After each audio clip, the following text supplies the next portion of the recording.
سامعین کرام، آپ سن رہے ہیں ایک خوفناک اردو کہانی جس کا نام ہے ہوش ربا۔ یہ اس سلسلے کی قسط نمبر 15 ہے۔ مجھے امید ہے آپ کو میری یہ کاوش پسند آ رہی ہوگی۔ آپ نے اگر ابھی تک میرا چینل مائی وائس سبسکرائب نہیں کیا تو ابھی میرے چینل کو سبسکرائب کر کے بیل نوٹیفیکیشن آن کر لیجئے تاکہ آنے والی ہر نئی کہانی کی اطلاع بر وقت آپ تک پہنچ سکے۔ ایک تو اسے راستے کا پتہ نہیں تھا کہ کدھر جائے۔ بالفرض محال اگر وہ کسی سمت چل ہی پڑے تو بکا کے محافظوں سے جان چھڑانا آسان نہیں تھا۔ وہ الو ایک دم مستعد جھونپڑی کی چھت پر بیٹھا رہتا تھا، پھر دوسرا محافظ دروازے کے نزدیک سر اٹھائے کھڑا رہتا تھا کہ محسن نے صحرا کی طرف قدم اٹھائے اور وہ لگا پیچھے۔ ایک بار اسے خیال آیا کہ کیوں نہ وہ دن کی روشنی کے بجائے رات کے اندھیرے میں جھونپڑی سے نکل کر صحرا میں گم ہو جائے۔ اس منصوبے پر عمل کرنا اتنا آسان نہیں تھا کیونکہ الو اور سانپ دونوں ہی رات کے اندھیرے میں دور تک دیکھ سکتے تھے۔ آخر بکا کوئی بے وقوف مخلوق نہیں تھی۔ اس نے محسن کو سلاخوں کے پیچھے تالے میں بند نہیں کیا تھا تو کچھ سوچ کر ہی کیا ہوگا۔ کوئی 6 ماہ بعد تنگ آ کر محسن نے بکا کی گرفت سے نکلنے اور اس اذیت ناک صورت سے بچنے کے لیے فرار کی کوشش کی۔ اس نے جھونپڑی سے نکلتے ہی تیزی سے ایک سمت بھاگنا شروع کر دیا، لیکن ریت پر بھاگنا آسان کام تو نہیں تھا۔ اس کے پیر ریت میں دھنس رہے تھے، بھاگنا دوبھر ہو رہا تھا۔ پھر جب اس نے اپنے شکار کو فرار ہوتے ہوئے دیکھا تو وہ ایک چیخ مار کر پھڑ پھڑا کر اڑا اور چند سیکنڈوں میں اسے جا لیا۔ اس نے محسن کے چہرے پر ایسا پنجہ مارا کہ اس کی آنکھ زخمی ہوتے ہوتے رہ گئی۔ بہرحال اس کے رخسار کو اس نے زخمی کر دیا تھا۔ اس دن کے بعد سے اس نے فرار ہونے کا منصوبہ ترک کر دیا۔ وہ دراصل اپنی صورت بگاڑنا نہیں چاہتا تھا، یہ اور بات ہے کہ اس کی صورت خود بخود بگڑنی شروع ہو گئی تھی۔ اس کے چہرے پر اب مستقل پیلاہٹ رہنے لگی تھی۔ دن بدن اس کی صحت خراب ہوتی گئی۔ شروع میں وہ ہفتے عشرے میں کھا پی کر اپنی جان بنا لیتا تھا، لیکن پھر یہ وقفہ بڑھتا گیا اور وقت کے ساتھ اس کی صحت کی بحالی میں 5-6 ماہ لگنے لگے۔ لیکن بکا نے ایک طویل عرصہ گزر جانے کے باوجود اس کا پیچھا نہ چھوڑا۔ آج تک وہ اس کی جان کو آئی ہوئی ہے، اس کو چھوڑنے کا نام ہی نہیں لیتی۔ محسن راؤ کی ان 16-17 برسوں میں جو حالت ہو گئی ہے، اگر تم اسے اس وقت دیکھ لیتی تو شاید بے ہوش ہو جاتی۔ تمہیں شدید اذیت کا سامنا کرنا پڑتا، اسی لیے میں نے تمہیں جھونپڑی میں داخل ہونے سے روک لیا تھا۔ میں چاہتا تھا کہ تم اپنے بھائی کو دیکھنے سے پہلے سارے حالات جان لو تاکہ تم میں ہمت پیدا ہو جائے اور تم اس کی صورت دیکھ سکو۔ میرا خیال ہے کہ میں نے محسن راؤ سے متعلق ہر وہ بات تمہیں بتا دی ہے جس کی تمہیں ضرورت تھی۔ پھر بھی کہیں کوئی تشنگی رہ گئی ہو تو سوال کر سکتی ہو۔ یہ کہہ کر کالا چراغ خاموش ہو گیا۔ کمرے میں گہری خاموشی چھا گئی۔ یہ موت کی سی خاموشی تھی۔ تانیہ کی آنکھیں آنسوؤں سے بھری ہوئی تھیں۔ ایسی المناک کہانی سن کر کون بہن اپنے آنسوؤں کو روک سکتی تھی؟ یہ ایک طویل داستان تھی۔ اپنے بھائی کی روداد سنتے ہوئے وہ بالکل دم سادھے بیٹھی رہی۔ اس نے کوئی مداخلت نہیں کی تھی، مبادا درمیان میں سلسلہ ٹوٹ نہ جائے۔ کالے چراغ نے بہت اچھے انداز میں محسن کی کہانی سنائی تھی، اتنے اچھے انداز میں کہ وہ دم بخود بیٹھی سنتی رہی تھی۔ کئی جگہ اس نے اپنے آنسو ضبط کیے تھے، لیکن آخر میں وہ ضبط شدہ آنسو اندر نہ رہ سکے تھے، ابل کر باہر آ گئے۔ تانیہ نے اپنے دوپٹے سے اپنے آنسو صاف کیے۔ کالا چراغ اسے روتے ہوئے بڑی محویت سے دیکھ رہا تھا۔ اس نے ان آنسوؤں پر ٹوکا نہیں تھا، نہ ہی تسلی دی تھی۔ وہ بس گم سم بیٹھا رہا۔ کچھ دیر کے بعد جب تانیہ کے دل کو قرار آیا تو وہ بڑی ادا سی مسکرائی اور کالے چراغ سے مخاطب ہو کر بولی، میرے بھائی نے چھوٹی سی عمر ہی سے بہت دکھ جھیلے ہیں۔ پہلا دکھ انہیں میرے چچا راؤ احمد علی نے دیا۔ اگر وہ ان کے قتل کی سازش نہ کرتا تو میرا بھائی آج ان اذیتوں سے کیوں گزرتا؟ میرے بھائی کی زندگی تو مستقل قید بن کر رہ گئی ہے۔ ان کی یہ قید تو عمر قید سے بھی بڑی ہو گئی۔ عمر قید کا مجرم 14 سال بعد جیل سے رہا تو ہو جاتا ہے۔ میرے بھائی کو تو سزا بھگتتے 20-22 سال ہو گئے ہیں اور ان کا کوئی پرسان حال نہیں۔ وہ بھی کیا قسمت لکھوا کر آئے ہیں۔ اتنے بڑے باپ کا بیٹا ایک معمولی مداری کے گھر میں پل کر جوان ہوا، راج مداری سے جان چھٹی تو وہ بکا کی قید میں چلا گیا، جو اب ان کی زندگی کی لاگو بنی ہوئی ہے۔ کہاں ہے وہ بکا؟ میرے سامنے آ جائے تو میں اس کا خون پی جاؤں۔ کالے چراغ نے جواب میں کچھ نہ کہا۔ وہ خالی خالی نگاہوں سے اسے دیکھتا رہا۔ وہ جانتا تھا کہ یہ تانیہ کا غصہ بجا ہے۔ اس کی جگہ کوئی بھی ہوتا اس کا یہی رد عمل ہوتا۔ ایک بات میری سمجھ میں نہیں آئی، تانیہ نے کچھ دیر کے بعد کہا۔ بولو، کون سی بات؟ کالے چراغ نے دریافت کیا۔ یہ بات میں خواب میں بھی دیکھتی تھی اور جب حقیقت میں جھونپڑی کے سامنے پہنچی تب بھی مجھے وہ آواز سنائی دی۔ خواب میں دیکھا کرتی تھی کہ جب جھونپڑی کے نزدیک پہنچتی ہوں تو اندر سے آواز آتی ہے، ڈرو مت، آؤ اندر آ جاؤ۔ جب میں حقیقت میں جھونپڑی کے سامنے پہنچی تب بھی یہ آواز سنائی دی۔ سوال یہ ہے کہ کیا میرے بھائی کو میری آمد کا انتظار تھا؟ اسے پہلے سے معلوم تھا کہ میں یہاں ضرور آؤں گی؟ بالکل، کالے چراغ نے یقین سے کہا۔ آخر کیسے؟ انہیں کیسے معلوم ہوا کہ جھونپڑی کے دروازے پر آنے والی میں ہوں؟ یہ میں نے اسے بتایا۔ لیکن آپ تو اس وقت میرے پیچھے تھے۔ میں اس وقت کی بات کر رہی ہوں جب آپ نے مجھے اندر جانے سے روکا تھا۔ یہ بات میں تمہارے یہاں پہنچنے سے پہلے بتا چکا ہوں کہ وہ وقت زیادہ دور نہیں جب تمہاری بہن ترکش ہماری نجات دہندہ بن کر آئے گی، کالے چراغ نے بتایا۔ نجات دہندہ؟ تانیہ کی کچھ سمجھ میں نہ آیا۔ ہاں، تم وہ واحد ہستی ہو جو اپنے بھائی کو اس عذاب سے بچا سکتی ہو، ورنہ کچھ عرصے کے بعد اس کی موت یقینی ہے، کالے چراغ نے انکشاف کیا۔ نہیں، میں اپنے بھائی کو مرنے نہیں دوں گی۔ اگر اپنی زندگی دے کر بھی ان کی زندگی بچانی پڑی تو بچا لوں گی، تانیہ نے بڑی محبت اور بڑے یقین سے کہا۔ میں جانتا ہوں، کالے چراغ نے کہا۔ اگر مجھے اس بات کا یقین نہ ہوتا تو تمہیں یہاں تک کیوں لاتا؟ آپ لائے ہیں مجھے یہاں؟ تانیہ نے حیران ہو کر پوچھا۔ ہاں، یہی سمجھو، کالے چراغ نے گول مول جواب دیا۔ اس کا مطلب ہے کہ کالے کمرے میں میری ایک راجہ جیسے شخص سے ملاقات ہوئی تھی، وہ آپ ہی کا کوئی روپ تھا؟ نہیں، وہ میں نہیں تھا، وہ راکل ہے۔ راکل؟ تانیہ نے اس کا نام دہرایا۔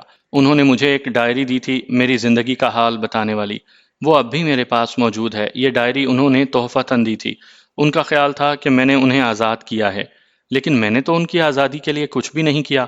یہ سن کر کالے چراغ نے ایک زوردار کہکہا لگایا، پھر بولا، وہ بہت فتنہ شخص ہے۔ ہوگا، تانیہ نے لاپرواہی سے کہا۔ مجھے تو اس نے کوئی نقصان نہیں پہنچایا۔ آنے والے کل کے بارے میں کوئی کیا کہہ سکتا ہے؟ راکل کون ہے؟ ہماری دنیا کا ایک طاقتور شخص جو بڑا شوقین مزاج واقع ہوا ہے۔ اور یہ بکا کون ہے؟ تانیہ نے پوچھا۔ بکا راکل کی بہن ہے۔ اوہ، اچھا۔ تانیہ طے نہ کر پائی کہ اس انکشاف پر وہ خوش ہو یا حیرت کا اظہار کرے۔ اس نے کچھ سوچ کر کالے چراغ سے کہا، پھر تو محسن بھائی کے سلسلے میں راکل سے مدد لی جا سکتی ہے۔ وہ اپنی بہن کے خلاف تمہاری کیوں مدد کرے گا؟ میں سمجھتی ہوں کہ وہ ایک اچھا آدمی ہے۔ تمہاری اس سے صرف ایک ملاقات ہے، میں اسے برسوں سے جانتا ہوں۔ آپ نے اسے کیسا پایا؟ میں نے ابھی تمہیں بتایا نا کہ وہ ایک خبیث مخلوق ہے۔ کالے چراغ کی پیشانی پر بل آ گئے۔ میں اس سے ملنا چاہتی ہوں۔ پہلے اپنے بھائی سے تو مل لو۔ ہاں ٹھیک ہے، چلیے پہلے مجھے میرے بھائی سے ملا دیجیے۔ تم دوپہر کا کھانا کھا لو، کچھ دیر آرام کر لو، پھر میں تمہیں محسن راؤ کے پاس لے چلوں گا۔ کھانے کا وقت قریب تھا، تانیہ نے سیر ہو کر کھانا کھایا۔ اسے اپنے بھائی کے مل جانے کی بہت خوشی تھی۔ قسمت نے بہت صحیح وقت پر اسے اپنے بھائی کی مدد کے لیے بھیج دیا تھا۔ کوئی 4 بجے کے قریب کالا چراغ کمرے میں آیا۔ اس اثناء میں تانیہ تھوڑی دیر آرام کر کے منہ ہاتھ دھو کر تیار ہو گئی تھی۔ اس نے کالے چراغ کو اندر آتے دیکھ کر پوچھا، چلیں؟ ہاں بالکل، کالے چراغ نے فوراً جواب دیا۔ جب وہ دروازے کی طرف بڑھنے لگی تو کالے چراغ نے دیکھا کہ اس نے اپنا سامان کمرے میں ہی چھوڑ دیا ہے، تو اس نے تانیہ سے کہا، کیا آپ اپنا سامان ساتھ نہیں لیں گی؟ کیا یہاں بعد میں واپس نہیں آنا؟ تانیہ نے پوچھا۔ میرا خیال ہے کہ ضرورت نہیں پڑے گی۔ اگر ضرورت پڑی تو آ جائیں گے۔ ٹھیک ہے، یہ کہہ کر تانیہ نے اپنا سامان سمیٹ لیا۔ اس کا سامان ہی کیا تھا، ایک بیگ ہی تو تھا۔ اس نے اس میں اپنی تمام چیزیں بھر کر بیگ کندھے پر ڈال لیا اور بولی، آئیے چلیں۔ جب تانیہ اس محل نما عمارت سے باہر نکلی تو دھوپ ڈھل رہی تھی۔ باہر کی وہی فضا تھی، ان دونوں کے سوا دور تک کوئی نہیں تھا۔ درمیان میں حسین فوارہ، چاروں طرف در ہی در تھے۔ ایک خوبصورت سبز باغ تھا۔ فوارے کے نزدیک سے گزر کر جب اس نے ایسے ہی پلٹ کر سرخ پتھروں والی عمارت پر الوداعی نظر ڈالنا چاہی تو وہاں کوئی عمارت نہیں تھی، اور جب فوارے سے آگے محرابی دروازے میں داخل ہوئی تو پیچھے سرسبز باغ، فوارہ اور چاروں طرف ہر چیز غائب تھی۔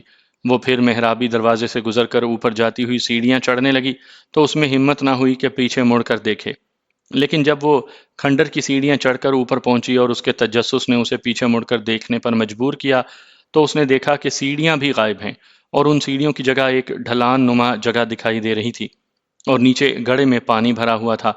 کالا چراغ اس کے آگے چل رہا تھا۔ اس نے سوچا کہ اس سے پوچھے کہ یہ سب کیا ہے، وہ باغ، وہ سب چیزیں کہاں گئیں؟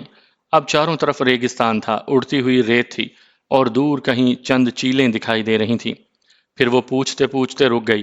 اسے اندازہ ہو گیا تھا کہ وہ غیر انسانی مخلوق کی گرفت میں ہے، اور غیر انسانی مخلوق سے اسی کام کی توقع کی جا سکتی تھی۔ وہ اپنے کندھے پر بیگ لٹکائے خاموشی سے کالے چراغ کے نقش قدم پر چلتی رہی۔ وہ کافی تیز چل رہا تھا، اتنی رفتار سے کہ تانیہ کو اس کے ساتھ چلنا دشوار ہو رہا تھا۔ ذرا آہستہ چلیے نا، بالآخر اس نے پکار کر کہا۔ کالے چراغ کے کان پر جوں تک نہ رینگی۔ وہ سنی انسنی کر گیا۔ اس نے پلٹ کر بھی نہ دیکھا۔ آگے ایک ریت کا اونچا ٹیلا تھا۔ وہ گھوم کر اس ٹیلے کے پیچھے چلا گیا۔ تانیہ نے فوراً دوڑ لگائی۔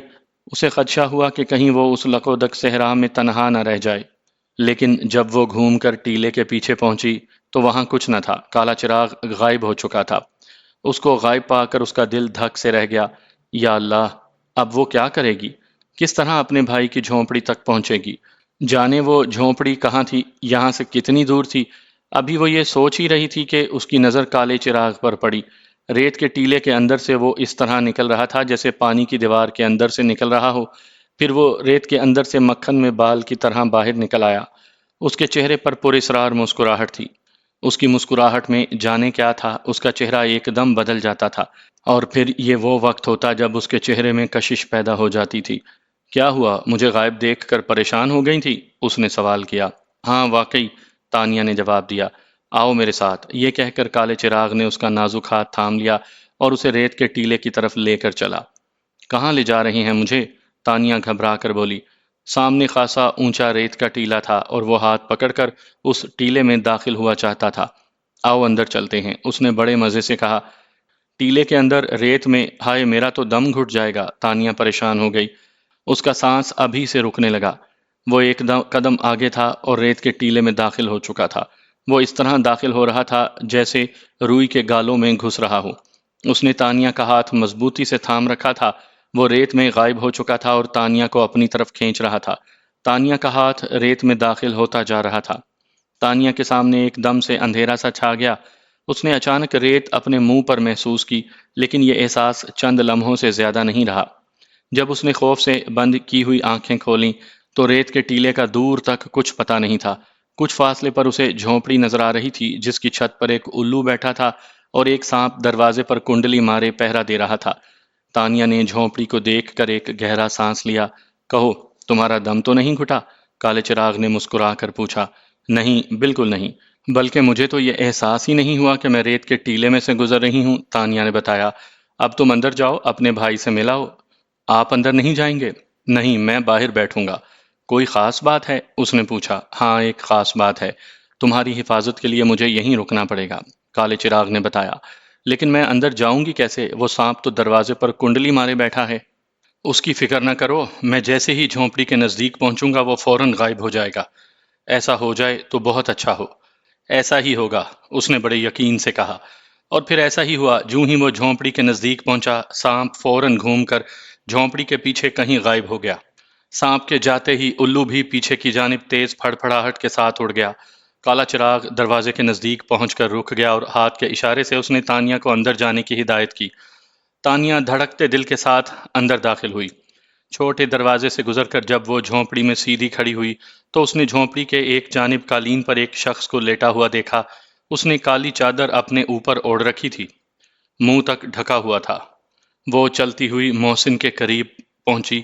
اس کا جی چاہا کہ فوراً اس کے چہرے سے چادر ہٹا لے، لیکن اس نے ایسا کرنا مناسب نہ سمجھا۔ اس نے ذرا سا جھک کر بڑے پیار بھرے لہجے میں آواز دی، محسن بھائی۔ تانیہ کی آواز سنتے ہی چادر میں حرکت ہوئی۔ محسن نے دھیرے دھیرے اپنے چہرے سے چادر ہٹائی، پھر وہ اپنے چہرے سے چادر ہٹاتے ہٹاتے رک گیا۔ وہ چادر منہ پر لیے لیے آہستہ سے اٹھ بیٹھا۔ اس نے چادر سر سے نہیں اتاری بلکہ اس طرح اوڑھ لی کہ اس کا پورا چہرہ دکھائی نہ دے۔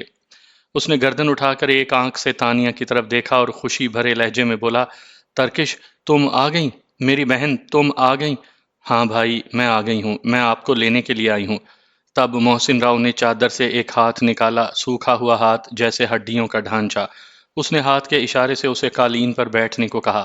تانیہ فوراً اس کے سامنے قالین پر بیٹھ گئی اور اپنے خوبصورت ہاتھوں کے درمیان اس کا سوکھا ہوا ہاتھ لے لیا۔ بھائی، آپ کی یہ کیا حالت ہو گئی؟ میری بہن، میری یہ حالت بکانے کی ہے۔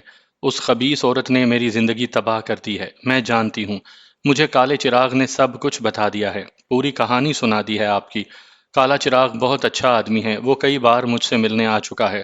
اسی نے مجھے تمہارے آنے کی نوید سنائی تھی، اور اس سے پہلے جب تم یہاں آئی تھی اور اندر آنے کے بجائے واپس پلٹ گئی تھی تو میں تمہیں اندر سے دیکھ رہا تھا، اسی لیے میں نے تمہیں دیکھ کر کہا تھا کہ آ جاؤ، اندر آ جاؤ، لیکن تم اندر نہیں آئی تھی۔ شاید کالا چراغ نے تمہیں اندر آنے سے روک دیا اور تمہیں اپنے ساتھ لے گیا۔ میں جانتا ہوں کہ اس نے تمہیں اندر آنے سے کیوں روکا تھا۔ محسن بہت دھیرے دھیرے بول رہا تھا جیسے وہ برسوں کا مریض ہو اور اس سے بولا نہ جا رہا تھا۔ سچ بتاؤں بھائی، مجھے اس کی اس حرکت پر غصہ بھی آیا تھا، لیکن اب سوچتی ہوں کہ اس نے اپنے ساتھ لے جا کر مجھے اچھا کیا تھا۔ اگر میں آپ کے بارے میں سب کچھ جانے بغیر آپ کو دیکھ لیتی تو مجھے شدید ذہنی صدمہ پہنچتا۔ خوش تو خیر میں اب بھی نہیں ہوئی ہوں، آپ کا یہ سوکھا ہوا ہاتھ آپ کی صحت کا پتہ دے رہا ہے۔ خیر کوئی بات نہیں، میں آپ کو اپنے ساتھ لے جاؤں گی۔ ترکش، ایک بات بتاؤ، یہ تمہارا نام کس نے رکھا؟ دادا کی خواہش پر رکھا گیا ہوگا۔ بابا دادا کے حوالے سے اس نام کا ذکر اکثر کیا کرتے تھے۔ ہاں بھائی، میرا نام انہی کی خواہش پر رکھا گیا تھا، لیکن اب میرا نام ترکش نہیں ہے، تانیہ ہے۔ مجھے ترکش کوئی نہیں کہتا، خود مجھے بھی نہیں معلوم تھا کہ میرا نام ترکش ہے، تانیہ نے وضاحت کی۔ اچھا، حیرت ہے، وہ بولا۔ میں جب اپنی کہانی سناؤں گی تو آپ مزید حیران رہ جائیں گے۔ آپ کے غائب ہو جانے کے بعد بابا ایک دم سہم گئے تھے۔ انہوں نے چچا کے ڈر سے مجھے اپنی بیٹی بھی نہیں کہا۔ میں غیروں میں پلی بڑی، اسی لیے میرا نام بھی تبدیل کر دیا گیا۔ بابا نے میرے لیے بڑی قربانی دی۔ کیسے ہیں میرے بابا اور ممی کا کیا حال ہے؟ وہ تو میری گمشدگی کی وجہ سے رو رو کر پاگل ہو گئی ہوں گی۔ تانیہ کے جی میں آئی کہ فوراً بتا دے کہ وہ دونوں اب اس دنیا میں نہیں رہے ہیں، لیکن پھر یہ سوچ کر رک گئی کہ ابھی یہ خبر محسن راؤ کے لیے شدید صدمے کا باعث بنے گی۔ وہ پہلے ہی سوکھ کر ہڈیوں کا ڈھانچہ بنا ہوا ہے۔ والدین کے انتقال کی اطلاع اسے مٹی کا ڈھیر بنا دے گی۔ وہ دونوں ٹھیک ہیں محسن بھائی، اور آپ کو یاد کرتے ہیں۔ اس نے سفید جھوٹ بولا، اور وہ کمینہ شخص؟ محسن راؤ کے لہجے میں سختی آ گئی۔ کون؟ وہ راؤ احمد علی؟ ہاں، اسی کی بات کر رہا ہوں۔ وہ ہمارے انتقام کا انتظار کر رہا ہے۔ فکر نہ کرو تانیہ، میں اس سے ایسا انتقام لوں گا کہ اس کی روح تک کانپ جائے گی۔ یہ کہتے ہوئے محسن کے ہاتھ کی گرفت سخت ہو گئی۔ تانیہ غور سے محسن کو دیکھنے لگی۔ وہ ابھی تک مکمل چادر اوڑے بیٹھا تھا، بس اس کی ایک آنکھ دکھائی دے رہی تھی۔ تانیہ کی سمجھ میں نہ آیا کہ اس نے اپنا چہرہ چادر میں کیوں چھپا رکھا ہے۔ اس نے فوراً محسن سے سوال کیا، بھائی ایک بات پوچھوں؟ ہاں پوچھو، محسن نے کہا۔ آپ برا تو نہیں مانیں گے؟ وہ بولی۔ نہیں، ہرگز نہیں۔ یہ آپ نے اپنا چہرہ چادر میں کیوں چھپایا ہے؟ وہ ہوا لگتی ہے نا، اس سے بچنے کے لیے۔ محسن راؤ نے ہوا میں ایک تیر چھوڑا۔ لیکن اس جھونپڑی میں تو اس وقت خاصی گرمی ہو رہی ہے، اور آپ ہیں کہ نہ صرف چادر اوڑے بیٹھے ہیں بلکہ اپنا منہ بھی ڈھک رکھا ہے۔ بھائی ہٹائیں نا اپنے منہ سے چادر، کیا اپنی بہن کو چہرہ بھی نہیں دکھائیں گے؟ تانیہ نے بڑے جذباتی انداز میں کہا۔ تانیہ کی اس خواہش پر محسن راؤ اندر ہی اندر کانپ اٹھا۔ اس کی سمجھ میں نہ آیا کہ اپنی بہن کو کس طرح بتائے کہ اب اس کا چہرہ دیکھنے کے قابل نہیں رہا۔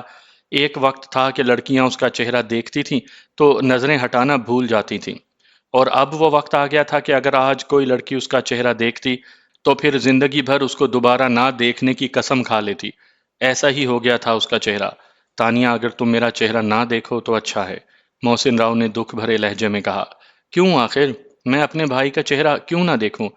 پچھتاؤ گی، محسن راؤ نے دکھ بھرے لہجے میں کہا۔ بھائی اب تو میں ضرور دیکھوں گی۔ کیا ہوا ہے آپ کے چہرے کو؟ لائیں، ہٹائیں چادر۔ یہ کہہ کر تانیہ نے اس کے چادر کی طرف ہاتھ بڑھایا۔ اچھا ٹھہرو، میں خود اتارتا ہوں چادر اپنے سر سے، محسن راؤ نے کہا۔ ٹھیک ہے، یہ کہہ کر تانیہ نے اپنا ہاتھ نیچے گرا لیا۔ تب محسن راؤ نے اپنے دونوں ہاتھ سے چادر نکالے اور پھر اپنے چہرے سے گھونگھٹ اٹھا دیا۔ اس کا چہرہ دیکھ کر تانیہ کی چیخ نکل گئی۔ محسن راؤ نے اپنا چہرہ فوراً دوبارہ ڈھانپ لیا اور لرزتے ہوئے لہجے میں بولا، میں نے تم سے کہا تھا نا کہ میرا چہرہ مت دیکھو، مگر تم نہیں مانی۔ بھائی یہ سب کیا ہے؟ یہ آپ کے چہرے کو کیا ہوا؟ تانیہ کی آنکھوں میں آنسو چھلک آئے۔ محسن راؤ کا آدھا چہرہ بالکل ٹھیک تھا، لیکن آدھا چہرہ کسی دیمک زدہ لکڑی کی طرح ہو گیا تھا۔ جلد میں چھوٹے بڑے بے پناہ سوراخ تھے اور یوں لگتا تھا جیسے ہاتھ لگانے سے آدھا چہرہ جھڑ کر نیچے گر جائے گا۔ مجھے کچھ نہیں معلوم تانیہ، میں تو بس زندگی کا عذاب کاٹ رہا ہوں۔ اس کے لہجے میں بے پناہ دکھ تھا۔ میرا جی چاہ رہا ہے کہ اس کمینی بکاں کو قتل کر دوں۔ تانیہ اپنے آنسو صاف کرتے ہوئے بولی، اسے قتل کرنا اتنا آسان نہیں ہے، پھر میں اسے قتل کرنے بھی نہیں دوں گا۔ یہ کالے چراغ کی آواز تھی۔ تانیہ نے پیچھے مڑ کر دیکھا تو وہ اس کے پیچھے کھڑا تھا۔ اس نے اندر آتے ہوئے تانیہ کی بات سن لی تھی۔ آپ ذرا دیکھیں تو اس نے میرے بھائی کا کیا حشر کر دیا۔ وہ واجب القتل ہے کہ نہیں؟ اس نے شکایت بھرے لہجے میں کہا۔ تم صحیح کہتی ہو، اس کا جرم واقعی بہت بڑا ہے، وہ اس قابل ہے کہ اسے قتل کر دیا جائے، لیکن میری مجبوری یہ ہے کہ میں اس سے محبت کرتا ہوں، اور جو کسی سے محبت کرتا ہے وہ اسے نقصان نہیں پہنچا سکتا۔ کالے چراغ نے بڑے سنجیدہ لہجے میں کہا۔ کچھ دیکھ کر تو محبت کی ہوتی، ایسی بری عورت سے محبت کر بیٹھے؟ تانیہ نے جھنجھلا کر کہا۔ محبت دیکھ کر کب کی جاتی ہے، محبت تو ہو جاتی ہے، کالے چراغ کا جواب تھا۔ آپ لوگوں کے یہاں بھی محبت کے یہی فلسفہ رائج ہے؟ تانیہ نے پوچھا۔ ہمارے تمہارے یہاں کیا، یہ تو محبت کا عالمی فلسفہ ہے، کالے چراغ نے ٹھہرے ہوئے لہجے میں جواب دیا۔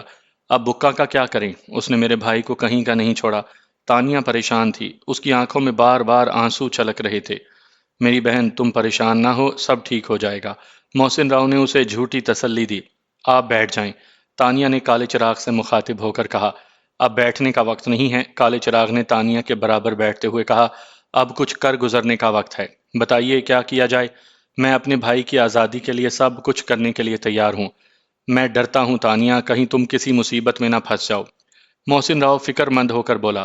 محسن، اگر تمہیں بکا کے چنگل سے کوئی بچا سکتا ہے تو وہ صرف تمہاری بہن ہے، ورنہ وہ دن زیادہ دور نہیں جب تمہارے چہرے کی دیمک پورے جسم پر پھیل جائے۔ کالے چراغ نے ڈرایا۔ ہائے نہیں، میں اپنے بھائی پر وہ دن کبھی نہیں آنے دوں گی۔ میں اپنی صحت، اپنی آزادی، اپنی زندگی کے لیے اپنی بہن کو کسی جہنم میں نہیں جھونک سکتا، محسن راؤ نے کہا۔ پھر وہ تانیہ سے مخاطب ہو کر بولا۔ تانیہ، تم واپس چلی جاؤ، تم ایک سیدھی سادی لڑکی ہو، تم ان لوگوں کا مقابلہ نہیں کر سکو گی۔ میں جادوگر ہو کر بکا کا کچھ نہ بگاڑ سکا، تم تو کوئی چیز ہی نہیں ہو۔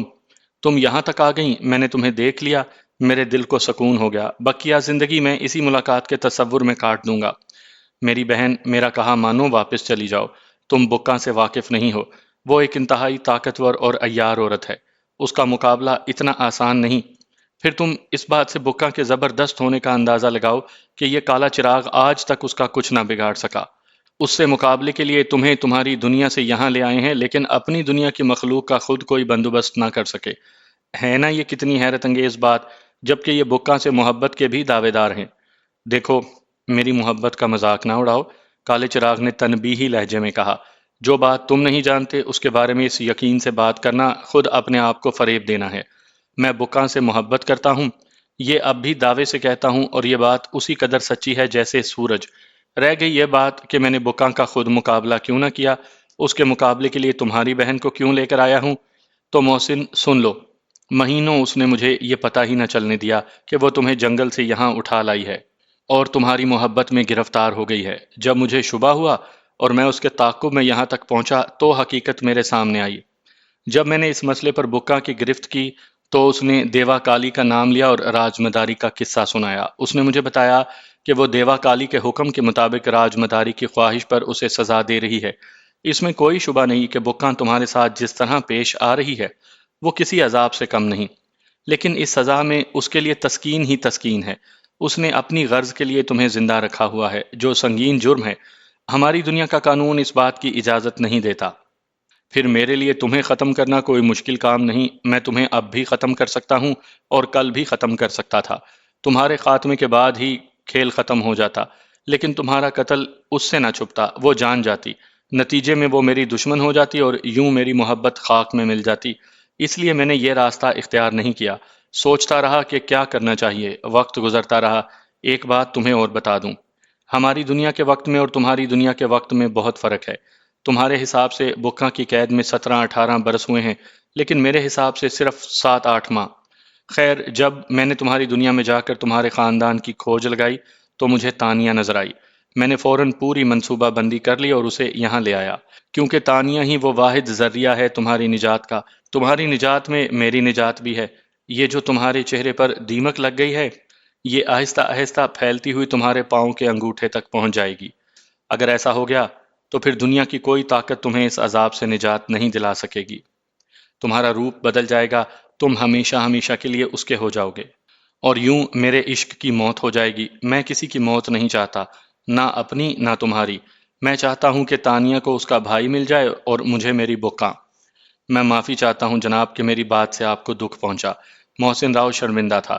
کوئی بات نہیں، مجھے اب افسوس اس بات کا ہے کہ مجھے اپنی دنیا کے کچھ راز کھولنے پڑے، کالے چراغ نے کہا۔ پھر اب کیا کرنا ہے بتائیے؟ آپ جو کہیں گے وہ کروں گی، بس مجھے اپنا بھائی چاہیے، زندہ سلامت، تانیہ بے قراری سے بولی۔ میری تو یہی کوشش ہے، کالے چراغ نے ٹھنڈا سانس لے کر کہا۔ اب ہمیں کالا چراغ کچھ کہتے کہتے اچانک خاموش ہو گیا۔ اس کے چہرے پر ہوائیاں اڑنے لگیں۔ کیا ہوا؟ تانیہ نے اسے پریشان دیکھ کر خود بھی پریشان ہو کر پوچھا۔ اس اثنا میں پروں کی پھڑ پھڑاہٹ سنائی دی۔ یوں لگا جیسے کوئی پرندہ جھونپڑی کی چھت پر آ بیٹھا ہو۔ لگتا ہے بکا آ گئی، کالا چراغ بمشکل بولا۔ اب کیا ہوگا؟ تانیہ ایک دم گھبرا گئی۔ یہ تو بہت برا ہوا، محسن راؤ نے افسردہ لہجے میں کہا۔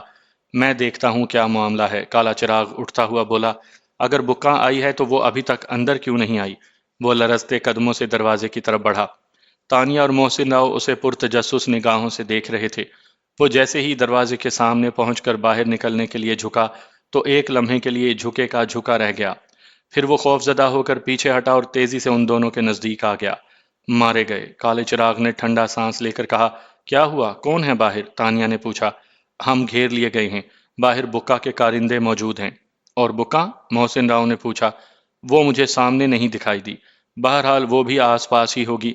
میرا خیال ہے کہ آنا ہی چاہتی ہے۔ یہ اچھا نہیں ہوا، اس نے میرے جال پھینکنے سے پہلے ہی اپنا جال پھینک دیا، کالے چراغ نے بہت تھکے ہوئے لہجے میں کہا۔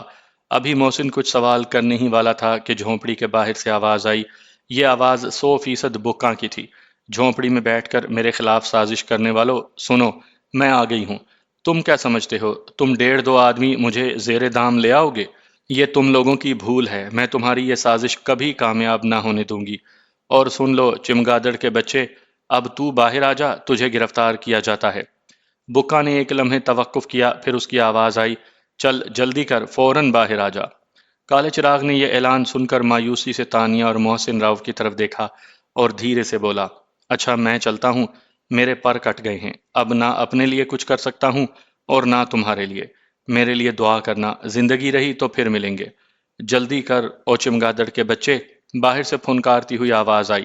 کالا چراغ ان دونوں سے رخصت ہو کر جیسے ہی جھونپڑی کے دروازے سے باہر آیا تو اس نے بکا کو گھوڑے پر سوار اپنے سامنے پایا۔ وہ گھوڑے پر بیٹھی کسی شہزادی کی طرح لگ رہی تھی۔ کالے چراغ کو دیکھ کر اس نے کہا لگایا اور پھر طنز بھرے انداز میں بولی، آ گیا تو، میری جان کے دشمن؟ میں تیری جان کا دشمن نہیں ہوں بکا، کالے چراغ نے عاجزی سے کہا۔ پھر تو اندر بیٹھا کیا میری سلامتی کی دعا مانگ رہا تھا؟ بکا نے طنزن پوچھا۔ ہاں، یہی سمجھ، میں چاہتا تھا کہ تو اس معصوم انسان کو چھوڑ دے اور میری ہو جا، کالا چراغ بولا۔ تیری ہو جاؤں؟ یہ کہہ کر وہ بہت زور سے ہنسی۔ چمگادڑ کے بچے، تو ہے کیا؟ کبھی تو نے اپنی اوقات پر غور کیا ہے؟ میں جو کچھ بھی ہوں بس تیرا ہوں، تجھ سے محبت کرتا ہوں۔ میں تیری محبت کو اپنے گھوڑے کے سم تلے رکھتی ہوں۔ بکا، تو میری چاہے جتنی تذلیل کر لے پر میری محبت کی توہین نہ کر۔ وہ تڑپ اٹھا۔ نہیں تو کیا ہوگا؟ وہ پھنکاری۔ میں دیوا کالی کے دربار میں جاؤں گا، کالے چراغ نے سر اٹھایا۔ دربار میں؟ جیسے وہ یہ بات سن کر پاگل ہو گئی، پاگلوں کی طرح ہنسنے لگی اور ہنستے ہوئے بولی، تو جائے گا دیوا کالی کے دربار میں؟ تو دیوا کالی کے غسل خانے میں تو جا سکتا ہے، پر تیرا دربار میں جانا آسان نہیں۔ چمگادڑ کے بچے، اپنی اوقات نہ بھول، اپنی ذات نہ بھول۔ محبت کی کوئی ذات نہیں ہوتی، کوئی نسل نہیں ہوتی، محبت نابینا ہوتی ہے۔ وہ اپنے آپ میں گم تھا۔ فکر نہ کر، میں تجھے تیری محبت کی طرح اندھا کر دوں گی۔ پھر اس نے ہاتھ اٹھا کر اشارہ کیا، گرفتار کر لو اسے۔ آنن فانن حکم کی تعمیل ہوئی۔ 2 قوی ہیکل کرخت صورت بندے آگے بڑھے، انہوں نے دیکھتے ہی دیکھتے اسے لوہے کی زنجیروں میں جکڑ دیا اور پھر اس کو کھینچتے ہوئے بکا کے سامنے لے جا کر کھڑا کر دیا۔ میں جانتی ہوں کہ تو اندر بیٹھا کیا کر رہا تھا۔ محسن کی بہن کو لے کر دیوا کی کالی کے دربار میں میرا مقدمہ پیش کرنا چاہتا تھا، مجھے سزا دلوانا چاہتا تھا اور محسن کو اس کی دنیا میں بھجوانا چاہتا تھا تاکہ تیرا راستہ صاف ہو جائے اور میں تجھ سے محبت کرنے لگوں، تیری طرف راغب ہو جاؤں۔ او کالے چراغ، کبھی تو نے اپنی شکل دیکھی ہے؟ نہیں دیکھی تو کسی گندے جوہڑ کے کنارے کھڑے ہو کر اپنی شکل دیکھ، پھر مجھ پر عاشق ہونا۔ جاؤ اسے لے جاؤ۔ پھر وہ دونوں قوی ہیکل بندے اپنے اپنے گھوڑوں پر سوار ہوئے، دونوں کے ہاتھ میں زنجیر کا سرا تھا۔ دونوں نے ایک عجیب سی آواز نکال کر ایک ساتھ اپنے گھوڑوں کو ایڑ لگائی۔ گھوڑے دیکھتے ہی دیکھتے سر پٹ دوڑنے لگے۔ کالا چراغ زنجیروں میں بندھا ریت پر گھسٹتا چلا جا رہا تھا۔ بکا اس منظر کو بڑے پرغرور انداز میں دیکھتی رہی، یہاں تک کہ کالا چراغ اڑتی ریت کے درمیان غائب ہو گیا۔ تب بکا اپنا گھوڑا بڑھا کر جھونپڑی کے دروازے پر پہنچی۔